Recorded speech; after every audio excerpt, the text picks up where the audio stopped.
Marcus Webb sat in the back of the security vehicle with his hands zip-tied in front of him. The two guards in the front seat were talking, but he did not care what they said. His mind was still reeling from what had happened in the park. The strange boy with the expensive clothes had somehow heard his thoughts. More than that, they had shared memories like two computers transferring files between each other. The device that caused all this was gone. One of the guards had taken it, and Marcus felt its loss like losing a part of himself. He had found it 3 days ago in the dumpster behind Columbia University's physics building. It was covered in symbols he did not recognize and made of a metal that did not scratch or dent no matter what he did to it. Marcus had planned to take it apart to see how it worked, but the moment he activated it, his whole world had turned upside down. The vehicle stopped at a police station. The guards pulled Marcus inside and put him in a small room with a table and 2 chairs. They left him there alone with the lights too bright and the walls too close. Marcus had been in rooms like this before. When his mother was alive, she had tried her best, but sometimes there was no money for rent. Sometimes social services got involved. Sometimes Marcus ran away rather than go to another foster home where he was just a number and a monthly check. Hours passed. Marcus put his head down on the table and tried to sleep, but his mind kept replaying the moment he had touched that device with the deaf boy. The connection had felt more real than anything Marcus had ever experienced. He had seen the boy's entire life in seconds. A boy named Daniel who lived in a penthouse and had never heard his mother say she loved him. A boy who had everything Marcus did not have, and nothing Marcus took for granted. The door opened and a man in an expensive suit walked in. He was tall with graying hair and sharp eyes that looked at Marcus like he was a problem to be solved. The man sat down across from Marcus and folded his hands on the table. "My name is Gregory Harper. That was my son you were with in the park." The man's voice was cold and controlled. "I want to know what you did to him." Marcus met his eyes and did not look away. "I did not do anything to him. I found something and it did something to both of us. You were touching my son. You had your hands on him." Gregory's voice got harder. "If you hurt him, I will make sure you never see daylight again." Anger flared in Marcus's chest. "I helped him. He came running over to me after that thing knocked me out. We both touched it and something happened. Something impossible." Gregory stared at him for a long moment. Then he pulled out a tablet and set it on the table. On the screen was security footage from the park. Marcus watched himself fall to the ground. He watched Daniel run across the grass. He watched them both touch the glowing device and the flash of light that followed. "Daniel says you can hear each other's thoughts." Gregory's voice was different now, less angry and more uncertain. "He says you shared memories." Marcus nodded. "I saw his whole life. He saw mine. I do not know how, but when we touched that thing, we were connected." Gregory was quiet for a moment. Then he stood up. "Come with me." They did not go back to a cell. Instead, Gregory led Marcus out of the police station to a private car. They drove through the city to a building that did not have any signs. Inside was a laboratory with equipment Marcus recognized from pictures he had seen online. Electron microscopes, spectrometers, machines that cost more than most people made in a lifetime. Daniel was there with a woman who had to be his mother. The boy's face lit up when he saw Marcus. He started signing rapidly and his mother translated. "He says he knew you would come back. He says he could feel you out there." Gregory led them all to a room where the glowing device sat on a table surrounded by sensors and cameras. Scientists in white coats stood around it taking notes and arguing with each other. "We cannot identify the material," one scientist said. "It does not match anything in our database. The energy signature is completely unknown." Another scientist pointed to a screen showing complex graphs. "It responds to biological proximity. Watch what happens when I move closer." The device glowed brighter as the scientist approached. Gregory turned to Daniel and Marcus. "I need you both to do whatever you did before. Touch it together. Let us see what happens under controlled conditions." Marcus looked at Daniel, who nodded. They walked to the table together. Marcus could feel his heart beating fast in his chest. When they both reached out and placed their hands on the smooth metal surface, the connection slammed into place like a door opening between their minds. Marcus could hear Daniel's thoughts as clear as speech. "This is amazing. I have never been able to do this with anyone else." "Only you," Daniel heard Marcus think back. "Why us? What makes us special?"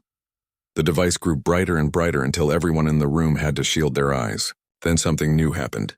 The air above the device shimmered and a three-dimensional image appeared. It showed stars and planets and symbols that slowly rearranged themselves into words both boys could understand. The bridge has been formed. The words hung in the air, glowing with soft light.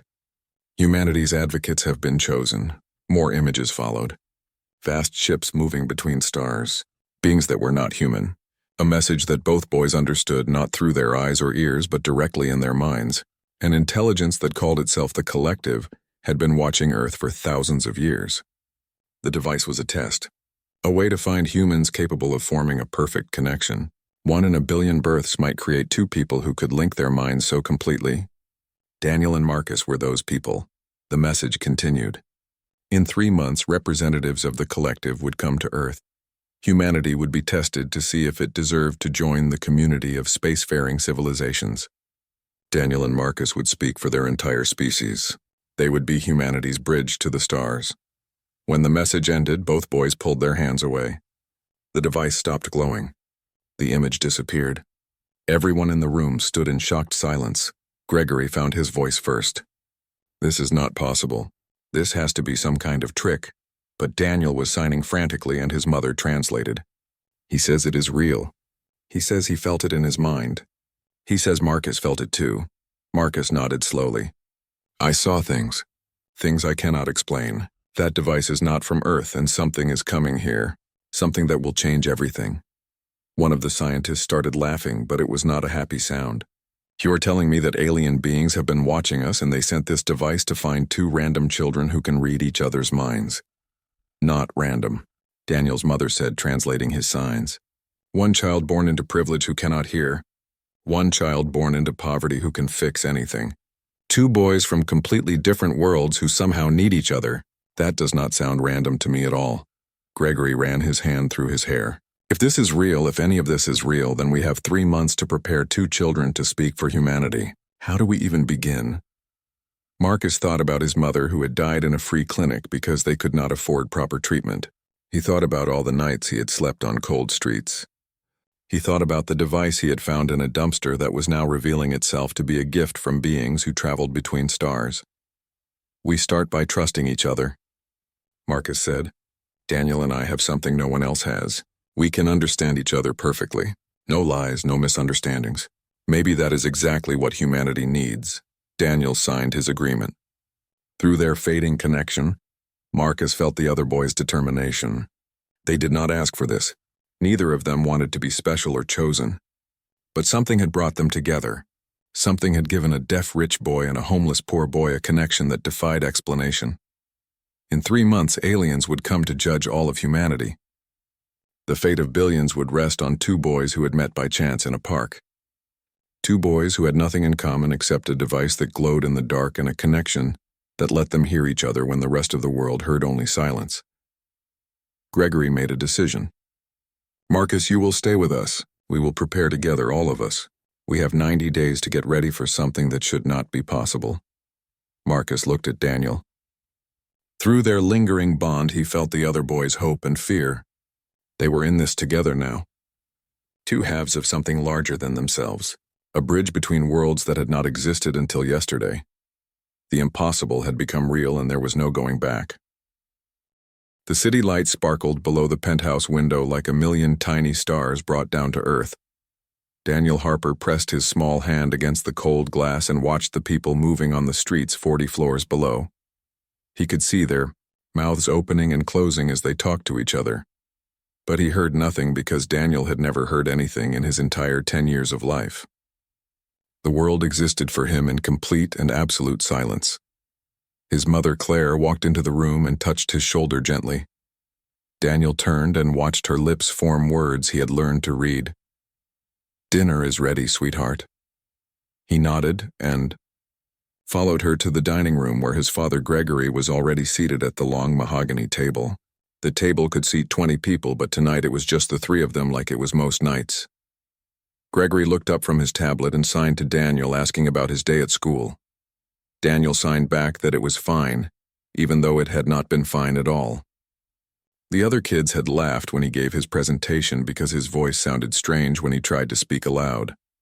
His speech therapist said he was making progress, But Daniel knew the truth. He sounded different, and different meant alone. His father had spent millions trying to fix him. Doctors had tried surgery when Daniel was 3 years old, putting tiny electronic implants in his ears that were supposed to make him hear. They did not work. When he was 5, they tried experimental gene therapy that was supposed to repair whatever was broken in his DNA. That did not work either.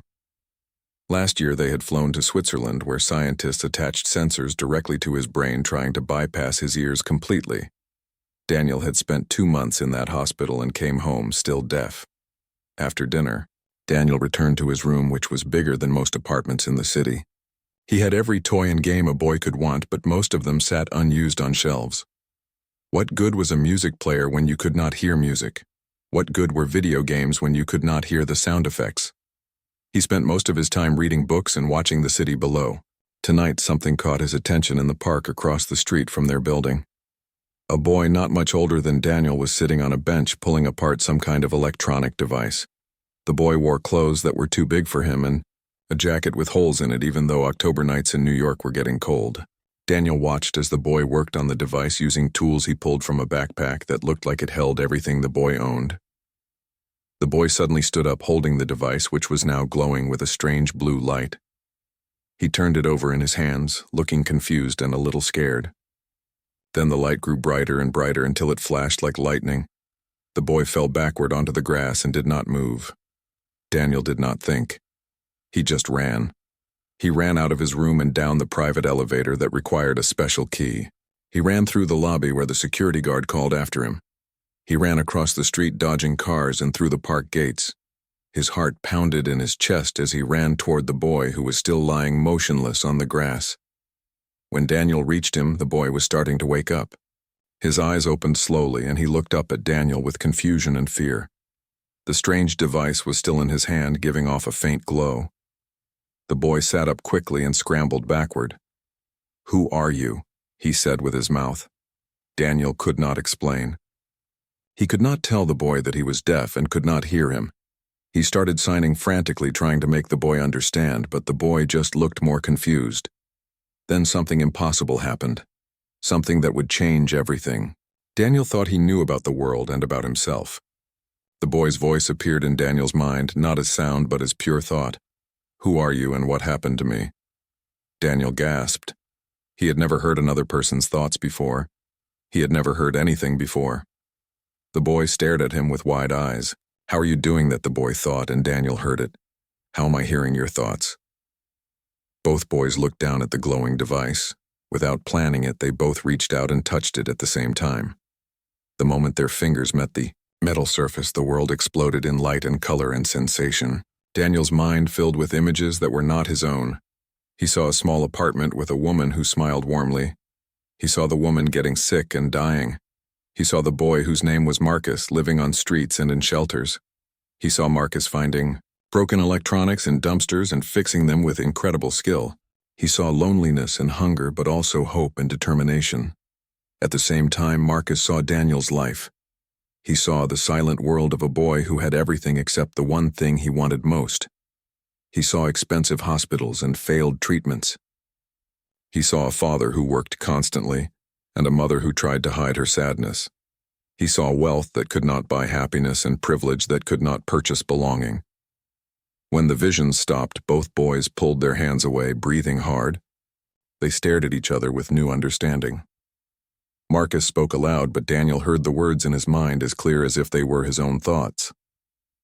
"What is this thing? I found it in a dumpster behind a university research building." Before Daniel could respond, he heard shouting. Security guards were running across the park toward them. His father was with them, looking furious and terrified. Daniel tried to sign that everything was okay, but the guards grabbed Marcus roughly. One of them took the glowing device from Marcus's hand. "No," Daniel tried to shout, but his voice came out wrong, as it always did. "That belongs to him, let him go." But the guards did not listen. They pulled Marcus away while he struggled and protested. Daniel's father grabbed Daniel, checking him for injuries. "Are you hurt?" Gregory signed. "What were you thinking, running off like that? Do you know how dangerous it is out here?" Daniel tried to explain about Marcus and the device and the impossible connection they had shared. But his father was not listening. Gregory picked up his son and carried him back toward their building. Daniel looked over his father's shoulder and saw Marcus being put into a security vehicle. For just a moment their eyes met across the distance, and Daniel heard Marcus's thought echo in his mind.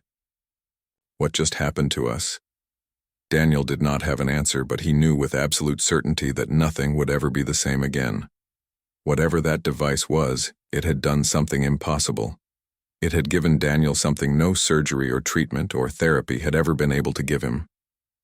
It had let him hear another human being not through his broken ears but through something deeper and more profound than sound could ever be. Back in his room, Daniel stood at the window and looked down at the park. The guards had taken Marcus away. They had taken the device.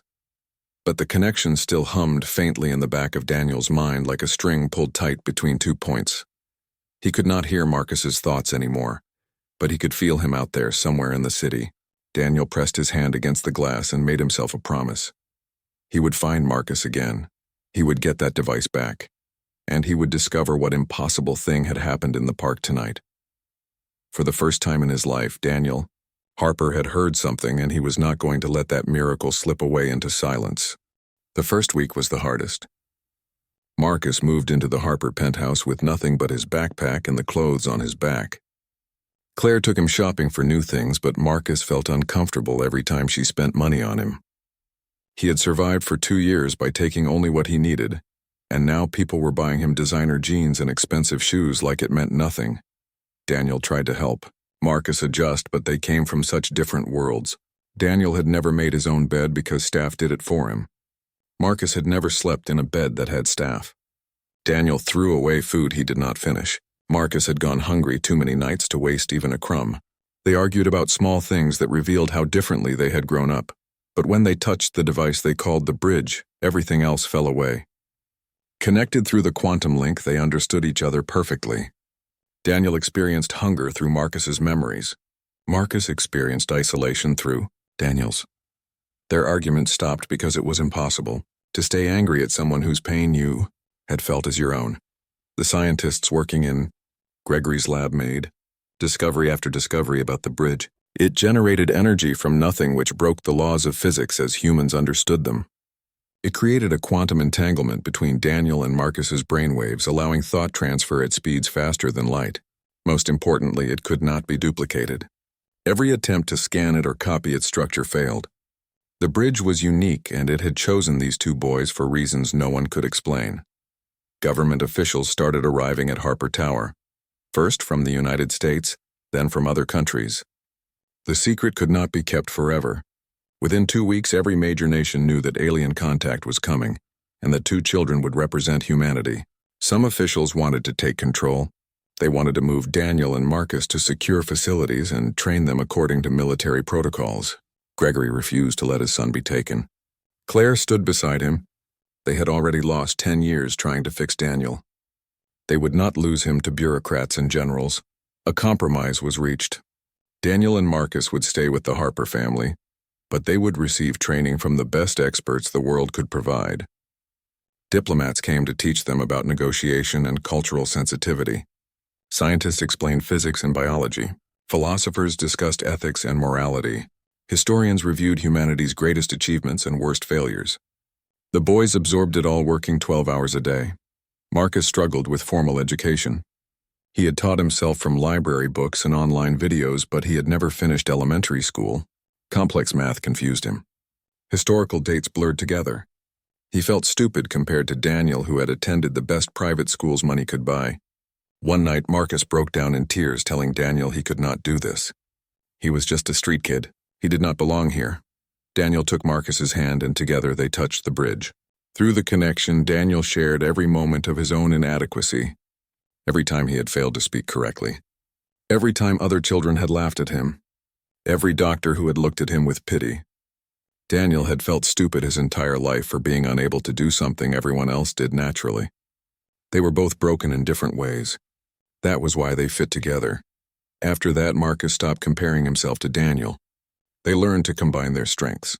When Marcus could not remember historical facts, Daniel would touch the bridge and share the information directly. When Daniel could not grasp how machines worked, Marcus would show him through shared memories of taking apart and rebuilding electronics. They became more than partners. They became two parts of a single mind that was smarter than either could be alone. Claire watched the boys grow closer, and she saw how much they needed each other. Gregory remained skeptical of Marcus. He saw a street kid who had brought chaos into their ordered life. But Claire saw a boy who made her son smile for the first time in years. She saw Daniel laughing and joking and acting like a normal child instead of a medical case to be solved. Slowly, she convinced Gregory to see it too. As the 3-month deadline approached, the world began to panic. News of the coming aliens leaked despite all attempts at secrecy. Conspiracy theorists claimed it was a hoax. Religious leaders debated whether aliens fit into their theology. Scientists argued about what alien contact would mean for humanity's future. Protests erupted outside Harper Tower. Some people called Daniel and Marcus saviors chosen by fate. Others called them frauds or worse. The boys stayed inside and continued training. They practiced with the bridge until they could maintain their connection for hours. They learned to share not just thoughts but sensations. When Marcus tasted food, Daniel experienced the flavors through his memories. When Daniel saw beautiful art, Marcus understood why it moved him. They became so synchronized that they sometimes forgot where one ended and the other began. 2 weeks before the aliens were scheduled to arrive, something went wrong. Marcus woke up in the middle of the night with his head pounding. He stumbled out of bed and collapsed in the hallway. Claire found him and called for help. Doctors came rushing in. They ran tests while Daniel sat beside Marcus holding his hand. The diagnosis was terrifying. The bridge was changing Marcus's brain structure. His neurons were rewiring themselves to maintain the connection with Daniel, even when they were not touching the device. The same thing was happening to Daniel, but his brain was adapting differently. The doctors did not know if the changes were dangerous. They had no way to predict what would happen if the process continued. Gregory wanted to stop everything immediately. They would find another way to communicate with the aliens. They would explain that it was too dangerous for the boys. But Marcus refused. He had spent his whole life surviving against impossible odds. He was not going to quit now when humanity needed him, Daniel agreed. Through the bridge, he showed his father something Marcus had shared with him. A memory of Marcus's mother dying in a clinic waiting room because she could not afford treatment. If humanity joined the collective, they would have access to technology that could cure any disease. No one would have to die like Marcus's mother. No one would have to suffer like Daniel had suffered with his deafness. The risk was worth it. The doctors developed drugs to slow the neural changes and make them safer. Marcus and Daniel continued their training, but now they were racing against time in more ways than one. Not only did they have to prepare to face aliens, but they had to do it before the bridge permanently altered their minds in ways no one could predict. 1 week before arrival day, Daniel found Marcus on the roof of Harper Tower. The city stretched out below them, glowing in the darkness. Marcus was not crying, but he looked like he wanted to. What if we fail? Marcus thought, and Daniel heard it through their connection without the bridge. What if we say the wrong thing and humanity loses its chance? Daniel sat beside him. Then we fail together, but I do not think we will fail. We were chosen for a reason. We do not even know if we were chosen, Marcus thought back. Maybe the bridge just malfunctioned and we happened to be nearby. Maybe this is all a cosmic accident. Daniel shook his head. My whole life people told me I was broken, that I needed to be fixed. But maybe I was not broken. Maybe I was just waiting for you, someone I could finally hear. Marcus smiled despite his fear. My whole life I was alone. Even when my mom was alive, I knew I was different. I could understand machines better than people. But you are like a machine I can finally understand. You make sense to me. They sat in silence for a while, watching the city. Tomorrow they would train more. The day after that, they would review everything they had learned. And in 1 week, beings from another world would arrive to judge whether humanity deserved to join them in the stars. 2 boys who should never have met. 2 boys who were now linked so deeply they could not imagine being apart. Far below in the laboratory, the bridge pulsed with steady light. It had traveled across the galaxy to find these 2 specific humans. It had waited in a dumpster for Marcus to discover it. It had brought together a deaf boy who needed to hear and a homeless boy who needed a home. Whatever happened next, whatever test the aliens had planned, Daniel and Marcus would face it the way they faced everything now. Together and unafraid. Because they had already survived the impossible. They had found each other in a city of millions. They had formed a connection that defied science and logic, and if they could do that, then maybe, just maybe, they could speak for all of humanity and give their species a chance at the stars. The countdown continued. 7 days until arrival. 7 days until everything changed. 7 days until 2 boys would stand before alien judges and determine the fate of their entire world. The ship appeared exactly when the bridge had predicted. At noon on a Tuesday, the sky over New York City darkened as something massive blocked out the sun. People poured into the streets looking up at the vessel that hung in the air like a city made of light and metal. It was 10 times larger than any building on Earth. News helicopters circled at a distance, but none dared get too close. Daniel and Marcus stood on a landing pad that had been built on top of Harper Tower. They wore simple clothes, not suits or uniforms. Claire had insisted they look like themselves, not like politicians playing dress-up. She hugged both boys tight before stepping back. Gregory shook their hands formally, but his eyes were wet. "You do not have to do this," Gregory said for the 100th time. "We can find another way." Daniel signed his response and Marcus spoke it aloud. "There is no other way, Dad. This is what we were chosen for." A beam of light descended from the ship and touched the landing pad. 3 figures materialized out of the light. They were not human, but they were beautiful in their strangeness. The first looked like it was made of crystal that shifted colors with each movement. The second resembled a tree with limbs that moved like arms and leaves that whispered without wind. The third was hardest to look at because it seemed to exist in more dimensions than human eyes could process. It hurt to focus on its form, the crystal being stepped forward. Its voice came not from a mouth but from vibrations in the air that somehow formed words. "I am Keeper Valen of the Collective. We have come to conduct the trial of humanity." Daniel and Marcus held hands. Through their connection, they steadied each other. Marcus spoke for both of them. "We are ready. We speak for humanity." Keeper Valen tilted its crystalline head. "You are children. 2 individuals from a species of billions. How can you claim to speak for all?" "Because we are connected." Daniel signed and Marcus translated. "We can understand each other perfectly. We can share thoughts and memories and feelings. If we can bridge the gap between us, maybe humanity can bridge any gap." The tree being rustled its leaves. "Your species fights constant wars. You destroy your own planet. You divide yourselves by arbitrary categories. Why should the collective believe you can cooperate with alien civilizations when you cannot cooperate with each other?" Marcus felt anger rise in his chest. "We know we are not perfect. We know humanity has done terrible things. But we have also done great things. We create art and music. We explore and discover. We love and sacrifice for each other. We are young, but we are learning. The trial will show us if you learn fast enough." Keeper Valen gestured and the beam of light expanded to surround Daniel and Marcus. The world disappeared. When Daniel opened his eyes, he was somewhere else. Marcus stood beside him, but everything around them had changed.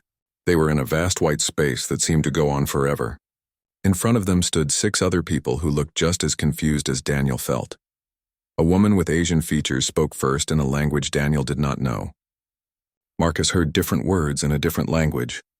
Each person was hearing their own language, but somehow they all understood each other. The bridge was translating automatically, expanding its connection to include these strangers. "My name is Lynn," the woman said. "I was working in my factory, and then I was here." "What is happening?" A man with dark skin and tired eyes introduced himself as Ahmed. "I was treating patients in a refugee camp. Someone please explain what this is." One by one, the others gave their names. Keiko, a young woman from Japan. Carlos, an older man from Brazil. Amara, a teacher from Nigeria. Peter, a fisherman from Australia. 6 random people from around the world pulled into this white space with no warning. Daniel signed and Marcus spoke. "We are Daniel and Marcus. Humanity is being tested by alien beings. You have been chosen to help us. We need to work together." The space around them changed. Suddenly they were standing on a planet but not Earth. The sky was purple. 2 suns hung on the horizon. And everything was dying. Plants withered. Water dried up. Strange creatures that must have been this world's animals lay motionless on cracked ground. A voice filled the space coming from everywhere and nowhere. "This world is dying. You have 48 hours to save it. You have limited resources. You must work together. If you fail, this world dies. If you succeed, humanity passes the trial." The 6 strangers started talking all at once. Some panicked. Some demanded more information. Peter, the Australian fisherman, pointed at Daniel and Marcus. "You two brought us here. You fix this. We cannot do it alone," Marcus said. "That is the point. The aliens are testing if humans can cooperate." Ahmed, the doctor, knelt beside one of the dying creatures. "It is dehydrated and starving. The ecosystem has collapsed. We need to find the root cause." Keiko, the engineer, was examining strange machines scattered across the landscape. These looked like they were used to manage the environment. Maybe they broke down. Carlos, the scientist, shook his head. Or maybe they were never properly balanced. Every ecosystem is delicate. Change one thing and everything collapses. The group split up to explore. Daniel and Marcus discovered they could still use their connection. Through the bridge, they coordinated the others, sharing information instantly. When Lynn found a water source, Daniel and Marcus told Ahmed immediately. When Peter discovered dying fish in a polluted stream, they connected him with Carlos to analyze the problem. But cooperation was hard. Lynn wanted to save one region because it reminded her of home. Ahmed insisted they focus on areas with the most creatures. Keiko thought they should repair the machines first. Carlos wanted to study the problem before acting. Amara tried to keep everyone calm, but even she got frustrated when no one listened. Arguments broke out. Peter accused Lynn of being selfish. Ahmed said Keiko was wasting time. Carlos and Peter nearly came to blows over how to distribute resources. The 48 hours were ticking away and they were no closer to saving the world. Daniel watched it all and felt despair growing. This was humanity. Smart, capable people who could not work together because everyone thought their way was best. He signed to Marcus. "We are going to fail." Marcus squeezed his hand. "Then we need to change how we are doing this. We need to make them understand each other like we understand each other." They called everyone together. Daniel and Marcus placed their hands on each person and somehow the bridge expanded. Suddenly, all 8 people could feel what the others felt. Lynn experienced Ahmed's guilt over patients he could not save. Ahmed felt Peter's fear of losing his livelihood as the oceans died. Keiko understood Carlos's frustration of knowing solutions, but lacking resources to implement them. Carlos felt Amara's exhaustion from teaching children who had no future, and everyone felt what Daniel and Marcus had felt. The isolation of being different, the determination to survive, the hope that things could be better, the belief that working together was the only way forward. When the connection faded, they were all crying. Amara spoke first.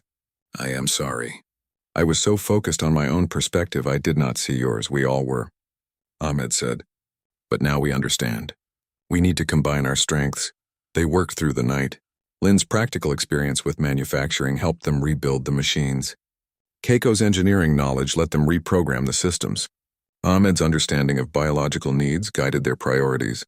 Carlos's scientific method kept them from making mistakes. Peter's knowledge of water ecosystems helped them clean the streams.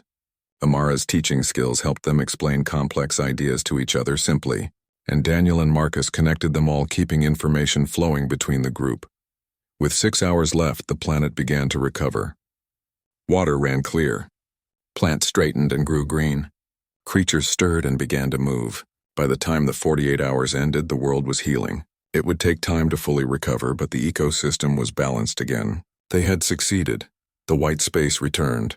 The 6 strangers looked at each other with new understanding. They had saved a world together. They had learned to see through each other's eyes. Keeper Valen appeared before them.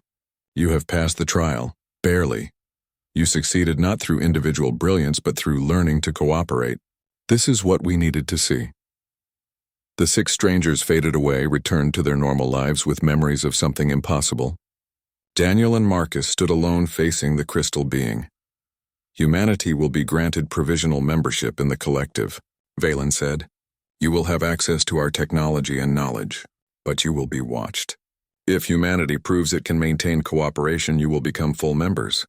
If you fall back into division and conflict, you will be isolated until you learn or until you destroy yourselves." "What happens to us?" Marcus asked. "You are the bridge between humans and the collective." Valen replied. "You will come with us. You will learn our ways. You will represent your species."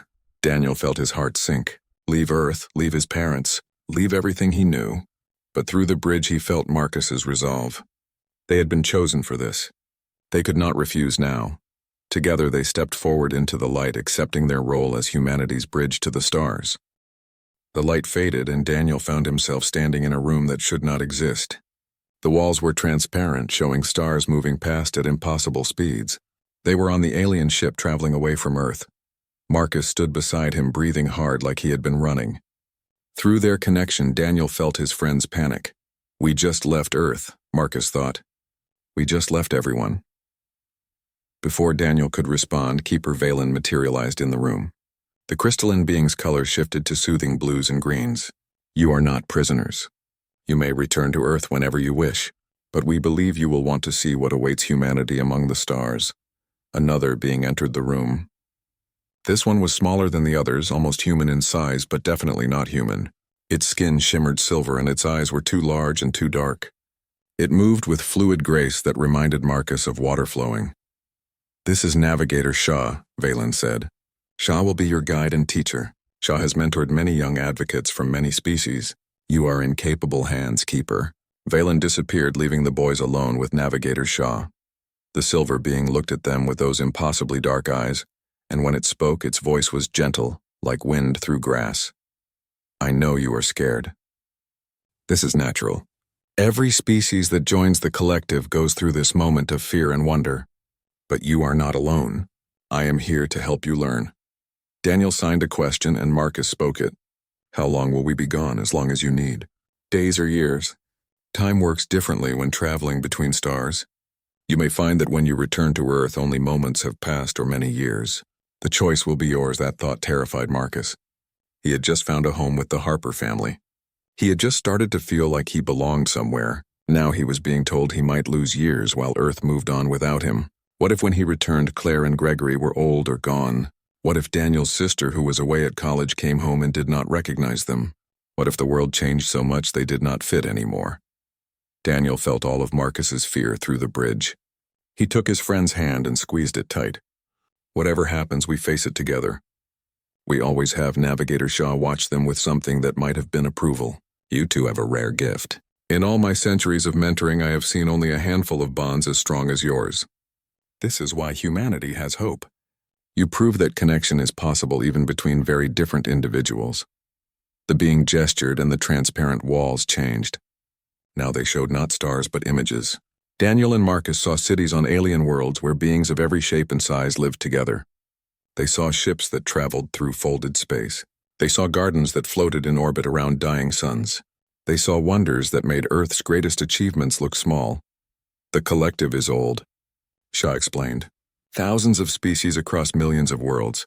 We have learned that the universe is better when we cooperate rather than compete. But cooperation is hard. Every species struggles with it. Humanity is young and violent, but you also have great capacity for compassion and creativity. The trial was meant to see if your better nature could overcome your worse instincts." "What if we had failed?" Marcus asked. "What would have happened to Earth isolation?" Shaw said simply, "We would have left you alone to either solve your problems or destroy yourselves. Many species choose destruction. They burn their worlds and go extinct, never knowing what they could have become. We hope humanity chooses differently." The ship shuddered and slowed. Through the transparent walls, Daniel saw a massive station hanging in space. It was built like a ring so large that Earth could fit inside it. Thousands of ships moved around it like bees around a hive. "This is Learning Station 7, Shaw said. "Here young advocates from across the collective come to train. You will meet others like yourselves. You will learn from each other and from teachers who have lived longer than your species has existed." The ship docked and Shaw led them through corridors filled with beings Daniel and Marcus could not even begin to understand. Some floated without legs, some had too many arms, some looked like plants or crystals or living clouds. But all of them moved with purpose, going about their business on this impossible station. They entered a large room where dozens of other young beings gathered. Shaw gestured to them. "These are your classmates. They are all advocates for their species. They have all passed trials like yours. You will learn together." A being that looked like a collection of floating spheres drifted over. Through the bridge, Daniel and Marcus heard its thoughts translated automatically. "You are the humans. We heard you pass the cooperation trial. That is rare for species as young as yours." Another being that resembled a six-legged cat with scales spoke. "I am Kree from the 4th planet of the Antares system. My people also struggle with cooperation. Perhaps we can learn from each other." Over the following days, Daniel and Marcus discovered that the collective was nothing like they expected. It was not a perfect, harmonious society. Different species still argued and competed, but they had rules and structures that prevented conflicts from becoming wars. They had learned to turn competition into cooperation through complex systems of trade and cultural exchange. The classes were unlike anything from Earth. One day they would learn about quantum physics from a being made of pure energy. The next day they would study art from a species that communicated through colors and patterns. They learned history spanning millions of years and biology covering life forms that defied imagination. But the hardest lessons were about themselves. Shaw pushed them to understand not just how the bridge worked, but why they had been chosen. Every night Shaw would ask them questions that had no easy answers. What makes someone human? Where does consciousness come from? Can different species truly understand each other or just learn to coexist? Daniel and Marcus argued and debated, and slowly began to see their own species from an outside perspective. Marcus realized that the poverty he had experienced was not inevitable. The collective had technologies that could provide food, shelter, and medicine to everyone. Earth could end hunger and homelessness if it chose to share resources the way the collective did. His suffering had been unnecessary. That made him angry and sad in equal measure. Daniel realized that his deafness had taught him to observe rather than speak. He saw patterns other people missed because he watched instead of listened. The collective valued his different perspective. Here no one saw him as broken. They saw him as offering a unique point of view. For the first time, he felt like his silence was a gift, not a curse. They met other advocates who had similar experiences. A young being from a water world who could not breathe air but had learned to work with air-breathing species anyway. A crystalline child who thought in mathematics that others found incomprehensible, but had learned to translate their thoughts into concepts others could grasp. Everyone on the station was different. Everyone had struggled. Everyone had learned that their differences made them valuable, not defective. 3 months passed on the station, though time was difficult to track. Daniel and Marcus learned more than they thought possible, but they also grew homesick. They missed Claire's cooking and Gregory's awkward attempts at jokes. They missed Earth with its blue skies and green forests. They missed being around other humans, even if those humans did not always understand them. One night they sat together in their shared quarters looking at images of Earth. Navigator Shaw found them there and sat down without speaking. After a long silence, the silver being finally said what it had clearly come to say. You are ready to choose. You can stay here and learn more, or you can return to Earth. Your training is not complete, but you know enough to help your species now. The question is, what do you want to do? Daniel and Marcus looked at each other. Through the bridge, they shared a complete conversation in seconds. They had seen wonders among the stars. They had learned things that would take years to fully understand. But Earth needed them now. Humanity was taking its first steps toward the stars. They should be there to help guide those steps. We want to go home, Marcus said. We want to help humanity become what it can be. Shaw nodded as if this was the answer the being had expected. Then you will return. But remember that you can come back here whenever you need guidance. You are part of the collective now. You will never be alone again. The next day they boarded a small ship with Shaw. The journey back to Earth would take time, but it would feel instant due to the way faster than light travel worked. They said goodbye to their classmates and teachers. They promised to return someday. As Earth appeared in the view screen, growing larger and more familiar, Daniel felt something he had not felt since finding the bridge. He felt complete. He had left as a deaf boy who could not fit in anywhere. He was returning as an advocate who had seen the universe and chosen to help his homeworld anyway. Marcus had left as a homeless orphan with nothing. He was returning with purpose and knowledge and hope. The ship descended through the atmosphere and landed on the same pad where they had left. But only 3 days had passed on Earth. Time had moved differently for them. They had lived months while Earth had lived hours. Gregory and Claire rushed onto the pad. Claire grabbed both boys and held them tight. Gregory's face showed relief so profound he could not speak. Earth had changed in the 3 days since the trial, even though it felt like months to Daniel and Marcus. The 6 people who had participated in the trial had gone public with their experience. Lynn, the factory worker, was on television explaining what it felt like to share thoughts with strangers. Ahmed, the doctor, was working with hospitals to prepare for medical technology from the collective. Keiko, Peter, Carlos, and Amara were all speaking to governments and scientists about what they had learned. But not everyone was happy. Protests filled the streets of major cities. Some people feared the aliens.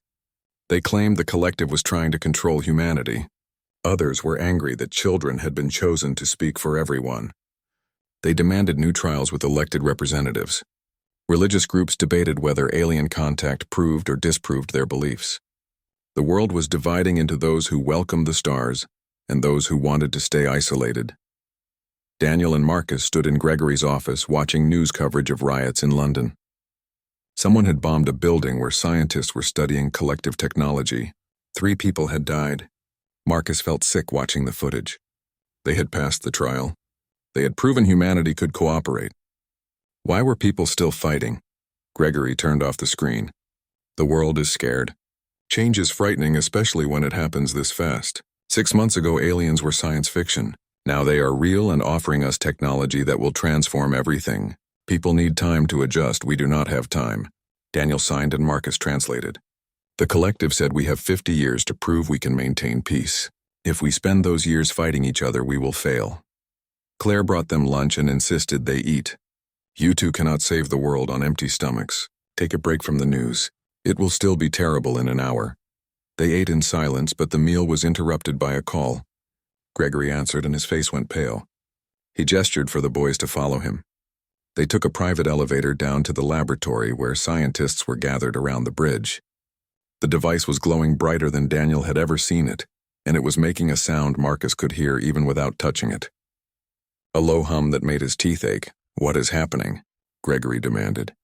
One of the scientists pointed to a screen showing complex readouts. The bridge is receiving a transmission. Something is trying to communicate through it. We cannot decode the message, but it is definitely directed at Daniel and Marcus. The boys approached the bridge together. The moment they touched it, the laboratory disappeared. They found themselves standing in the white space where the trial had taken place, but this time they were alone. A figure materialized in front of them. Navigator shot out, "I apologize for the abrupt contact," the silver being said, "but you need to know something immediately. The Collective Council has concerns about Earth's readiness. The violence and division we are observing suggests humanity may not be able to maintain peace for 50 years. There is talk of ending the trial early and isolating Earth permanently." Daniel felt panic surge through him. They were going to give up on humanity already. Marcus spoke their shared thoughts. "We just passed the trial. You said we had 50 years. The trial showed potential," Shaw explained. "But potential is not enough. The Council needs to see actual change. They need to see humanity moving toward unity, not further into chaos. You two must find a way to help your species heal its divisions before the Council loses patience." "How are we supposed to do that?" Marcus said with frustration clear in his voice. "We are just kids. No one listens to us, then make them listen," Shaw replied. "You have the bridge. You have seen what humanity can become. Show them. Help them feel it the way the 6 trial participants felt it. Make them understand that cooperation is not just possible but necessary." The white space faded and Daniel and Marcus were back in the laboratory. The bridge stopped glowing. The scientists were all staring at them, demanding to know what had happened. Gregory and Claire pushed through the crowd to reach their sons. "We have a problem," Marcus said. "The aliens are losing faith in us. We need to change things fast or humanity loses its chance." That night they lay awake in their rooms, unable to sleep. Through the bridge they shared ideas back and forth. They could not make 8 billion people touch the bridge and share thoughts. The device only worked with them. But maybe they did not need the device. Maybe they could use the connection they had with the 6 trial participants. The next morning they contacted Lynn, Ahmed, Keiko, Carlos, Peter, and Amara. The 6 gathered at Harper Tower, arriving from their different countries. When they all touched the bridge together, something remarkable happened. The connection expanded to include all 8 of them. They could share thoughts and feelings just like during the trial. "This is it," Daniel signed with excitement. "This is how we spread understanding. We teach others to form connections like this even without the bridge. We show people how to truly listen to each other." But Ahmed shook his head. "The bridge lets us skip over the hard work of understanding. Without it, people will go back to their old ways. They will fall into the same patterns of fear and suspicion. Then we teach them the hard way," Amara said. I am a teacher. I know that real learning takes time and effort.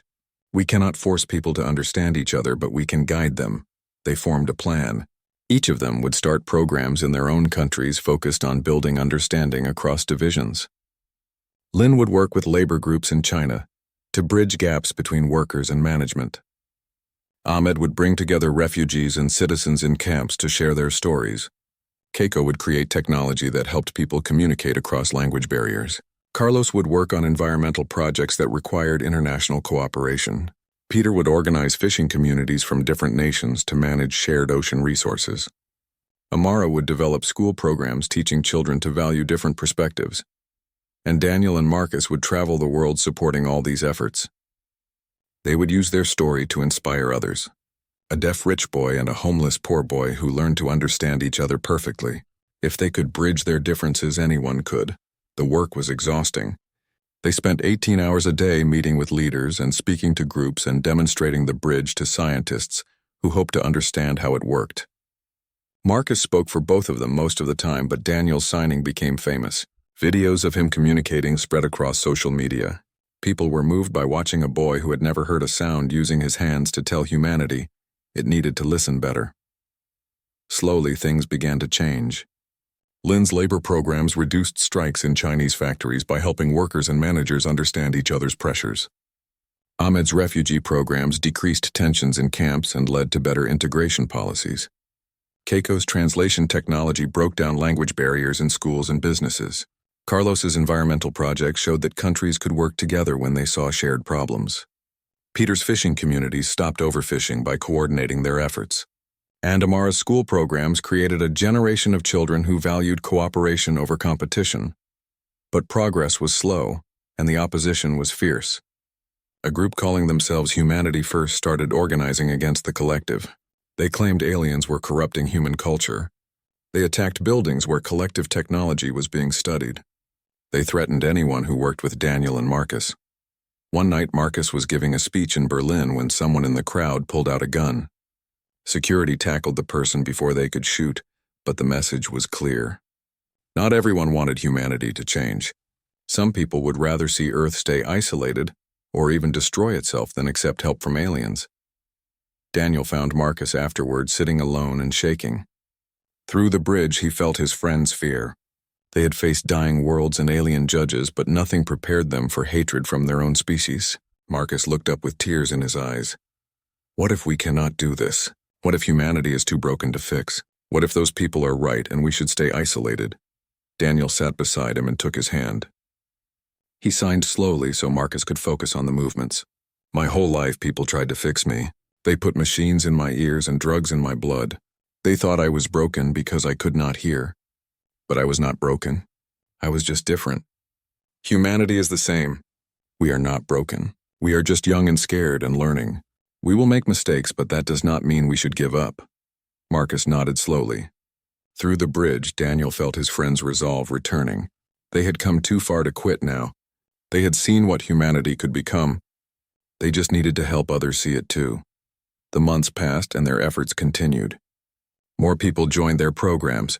More communities started working together. More schools taught cooperation. The protests and violence did not stop, but they decreased. Humanity was learning slowly, painfully, but learning nonetheless. 6 months after the trial, Navigator Shaw appeared again. This time the silver being materialized in Harper Tower, surprising everyone. Shaw looked at Daniel and Marcus with those dark eyes and spoke words they had been hoping to hear. The Collective Council has observed your progress. They remain cautious, but they are impressed by the changes you have helped create. You have bought humanity time. The 50-year probation will proceed as planned. 5 years passed on Learning Station 7, but when Daniel and Marcus returned to Earth, only 6 months had gone by. Time had twisted around them in ways that still made their heads hurt when they tried to understand it. They had aged from 10 and 12 to 15 and 17. Marcus now stood taller than Gregory. Daniel had grown into his features and looked more like his father every day. But on Earth, Claire had only celebrated 6 more months of birthdays without them. The reunion was bittersweet. Claire cried when she saw how much they had grown. Gregory struggled to reconcile the young men standing before him with the boys who had left. But the love was still there, stronger even for the separation. They fell back into family patterns as if no time had passed at all. Earth had changed during their subjective absence. The technologies shared by the collective were transforming society. Clean energy had replaced fossil fuels in most developed nations. Medical advances were curing diseases that had killed millions. Food production had tripled using alien agricultural techniques. Poverty was decreasing rapidly as resource scarcity became obsolete. But the transformation created new problems. Workers in old energy industries lost their jobs. Companies that could not adapt went bankrupt. Entire economies shifted overnight, creating winners and losers. The Humanity First movement had grown stronger, feeding on fear of change. They claimed the collective was destroying human culture and independence. Their protests turned violent more frequently. 3 cities had experienced riots that killed dozens. Daniel and Marcus spent their first week back reviewing reports and watching news footage. What they saw worried them. Humanity was splitting into 2 camps, those embracing change and those resisting it. The division was deeper than before, and it was accelerating. Navigator Shaw had warned them this would happen.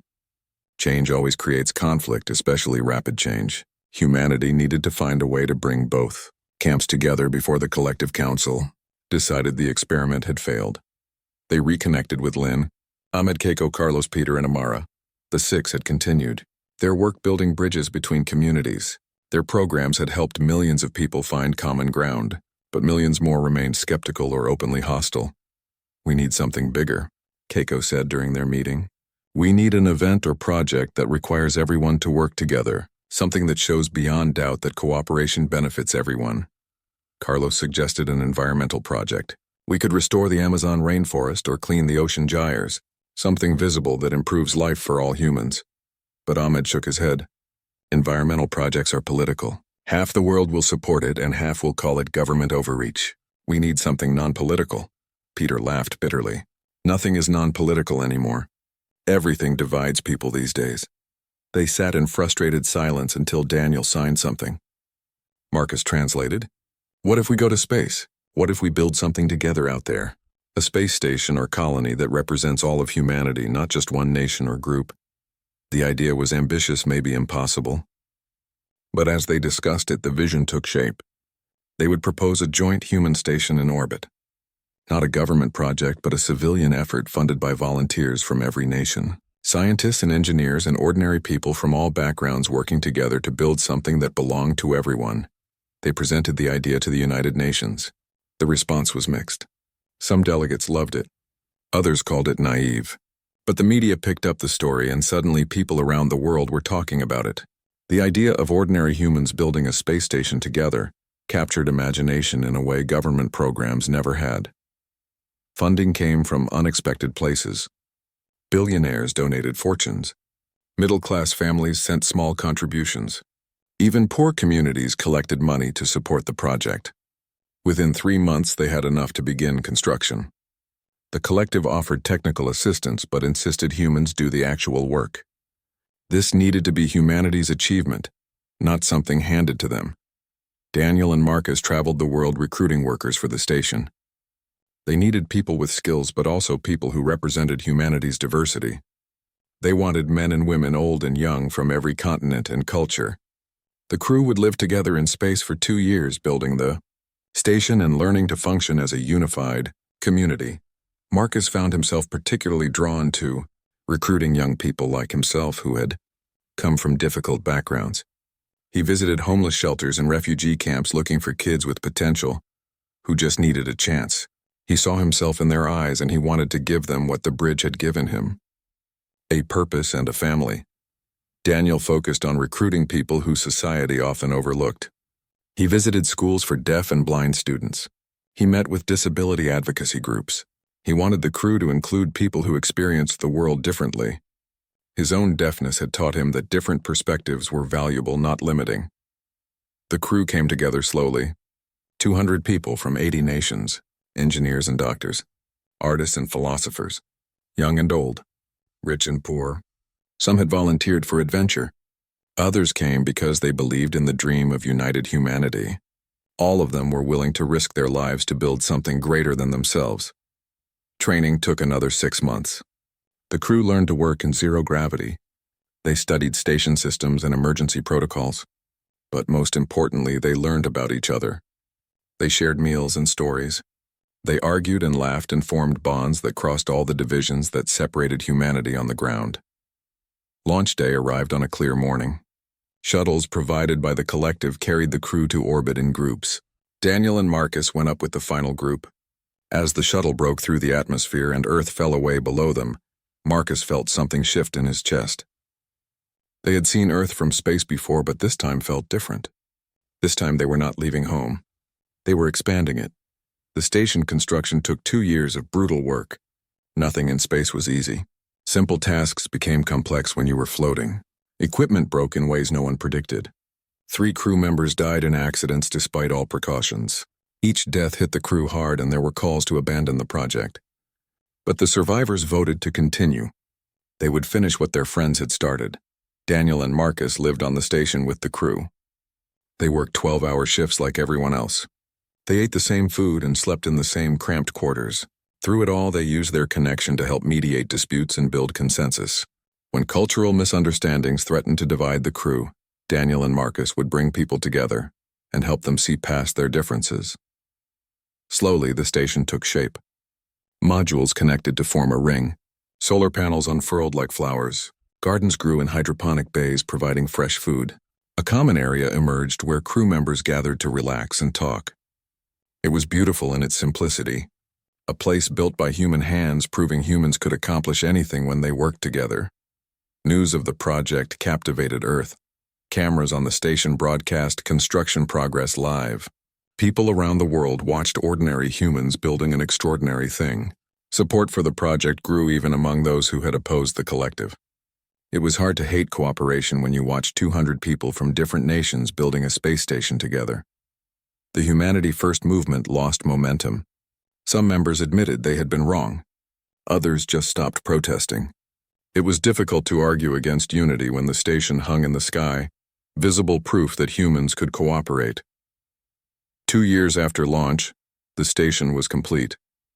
The crew gathered in the common area for a ceremony broadcast to Earth. Lynn spoke first, representing the workers. Ahmed spoke for the medical team. Keiko spoke for the engineers. Carlos, Peter, and Amara each spoke representing different aspects of the project. Then Daniel and Marcus stood together. Marcus spoke while Daniel signed.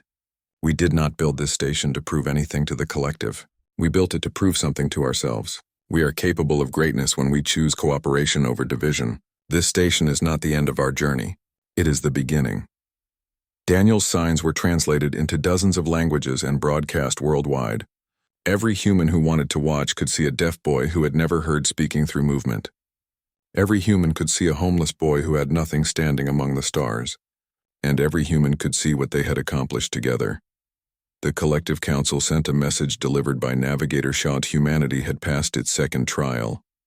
The progress was undeniable. The 50-year probation would continue, but the council was optimistic about Earth's future. More importantly, humans were optimistic about their own future. Daniel and Marcus returned to Earth as heroes, but they did not feel heroic. They felt tired and grateful and hopeful. They had been chosen by accident. A glowing device found in a dumpster. A deaf boy looking out a window. 2 impossible pieces that somehow fit together perfectly. They stood in Harper Tower looking down at the city where it all began. The park where they met was full of children playing. Somewhere among those children might be the next generation of bridge builders, people who would carry humanity further than Daniel and Marcus ever could. 50 years passed faster than anyone expected. Daniel and Marcus grew from boys into men living their entire adult lives in service to humanity's integration with the collective.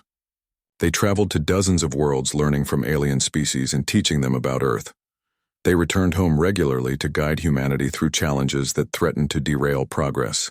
They became legends not through conquest or violence, but through patient, persistent bridge building. Daniel never regained his hearing in the traditional sense. But through decades of using the bridge, he learned to experience sound through Marcus's memories and through technology the collective provided.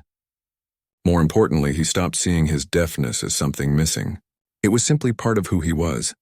His unique perspective made him invaluable in negotiations with species who communicated through methods other than sound. Marcus never forgot where he came from. He used his wealth and influence to end homelessness in dozens of cities. He built schools and hospitals in communities that had been forgotten. He made sure every child who wanted an education could get one regardless of their background. He proved that one person lifted from poverty could lift thousands more. Together they aged gracefully. Gray appeared in Marcus's hair first. Lines formed around Daniel's eyes from years of squinting at alien texts. But their connection never weakened. If anything, it grew stronger with time. They knew each other so well that they often did not need the bridge to communicate.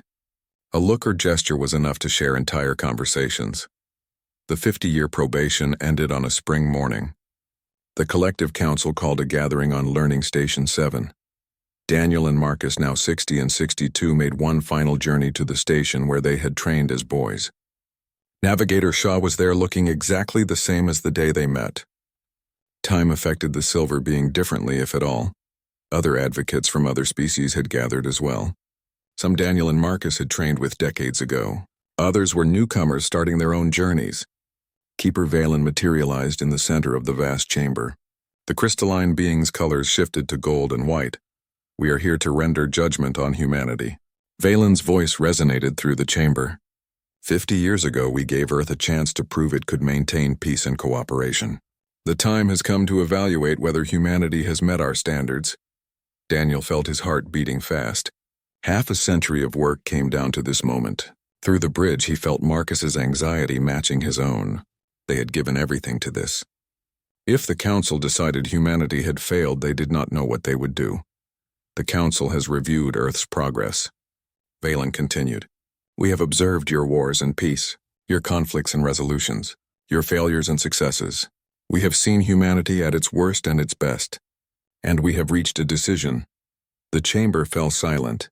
Daniel could hear his own breathing. Beside him, Marcus stood rigid with tension. Humanity is accepted as a full member of the collective, Valen announced. You have proven that despite your youth and your struggles, you can cooperate not just with each other, but with alien species across the galaxy. You have shown wisdom beyond your years. Welcome to the community of stars. The chamber erupted in noise. Advocates from other species approached to offer congratulations.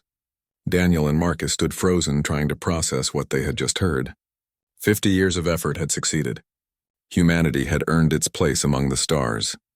Navigator Shaw approached them with something that might have been a smile. You have done well. Better than we hoped. Your species shows great promise. There will be challenges ahead, but you have proven you can face them. What happens now? Marcus asked. What comes next for humanity? That is for humanity to decide, Shaw replied. The collective does not rule its members. We cooperate and share, but each species charts its own path. Earth will now have access to all collective resources and knowledge. What you do with that is up to you. They returned to Earth to celebrations unlike anything either had seen. Every city on the planet held festivals. People danced in the streets. The news broadcast images from the space station humanity had built decades ago.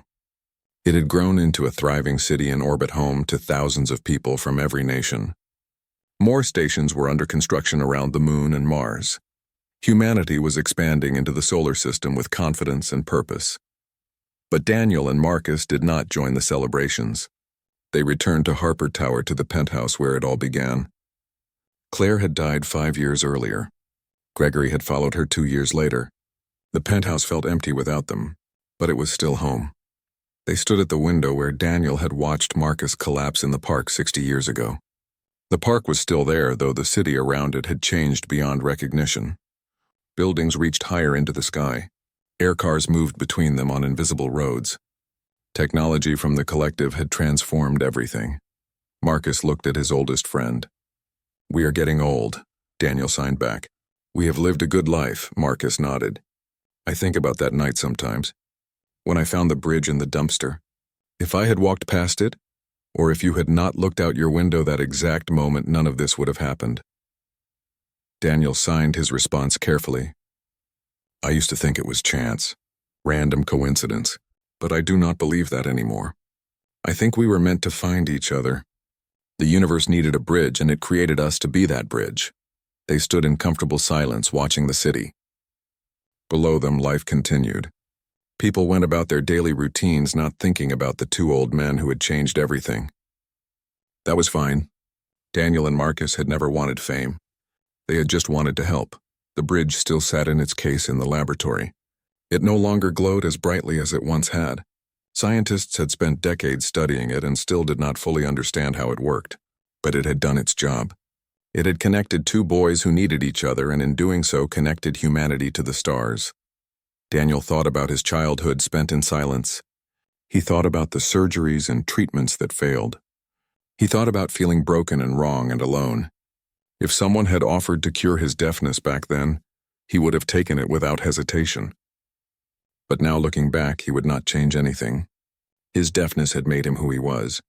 It had prepared him for his role as bridge builder. Sometimes what seems like a disability is actually a different ability, waiting to be understood. Marcus thought about his mother who died in a clinic waiting room. He thought about sleeping on streets and digging through dumpsters for food. He thought about the fear and hunger and loneliness. If someone had offered to erase those memories, he would have refused. Those experiences had shaped him. They had taught him empathy and resilience. They had shown him that where you start does not determine where you end. A message came through on the communication system. Navigator Shaw calling from the station. The collective wanted Daniel and Marcus to mentor the next generation of advocates. New species were being contacted. New bridges needed to be built. Would they be willing to teach others what they had learned?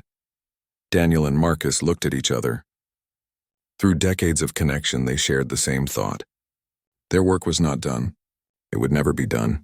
Every generation needed bridge builders. Every species needed advocates. They were old and tired, but they could still teach. Marcus accepted the call. We will come. We will help train the next generation. But first they had something to do. They went down to the laboratory and opened the case containing the bridge. The device warmed at their touch, recognizing them after all these years. Together they placed their hands on its surface one final time. The connection flooded through them stronger than ever. They shared 60 years of memories in an instant, every triumph and failure, every joy and sorrow, every moment of their intertwined lives. They had been two separate people who became one purpose. They had built bridges that spanned worlds. When they released the bridge, they were both crying. Not from sadness, but from gratitude. They had been given an impossible gift.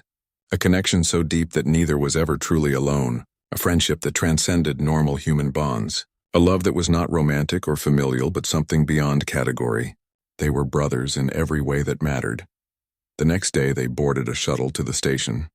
Young advocates were waiting to learn from them. New species were waiting to be contacted. The work continued as it always would.